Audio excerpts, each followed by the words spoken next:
I'm not saying that Julia Gillard is more ethical than Tony Abbott, but there are some policy areas, and I'll use the same example again, asylum seekers. I think that both the Coalition and the ALP have fundamentally unethical policies when it comes to asylum seekers, because I think neither is prepared to honour the word and the spirit of the United Nations Refugee Convention.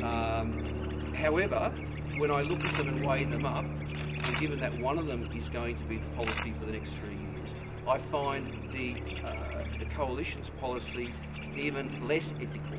Their interest in reintroducing temporary protection visas. I find that completely unacceptable. And I also think there is an unacceptable culture within the coalition parties when it comes to asylum seeker policy. I don't like the Labor policy, and I'll do what I can to have that overturned. I don't agree with the excision of offshore islands. I don't agree with offshore processing. I don't agree with lengthy mandatory detention. But I find I'm less concerned with the Labor Party's policy in that regard, and I believe I can work, particularly in a really tight parliament, where every vote will be crucial, and every vote there's a chance of someone shifting one way or the other. I'm going to do what I can to overturn the ALP's policy in that regard. So what else did Mr Abbott offer you that you rejected? Well, I've rejected everything he has offered. Me. And what were those?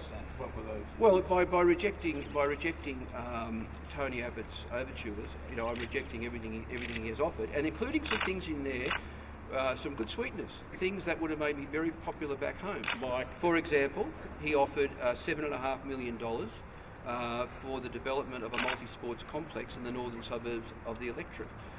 Now, I'd love to have $7.5 million. I'd love to see that development go ahead. I was pleased to see it on the list.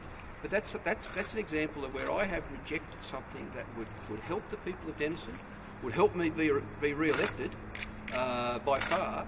I've rejected it because on balance I had to weigh up all of the considerations, all of the policies, and the tough criteria I'd set at the start of negotiations, and on balance I have decided to support the ALP.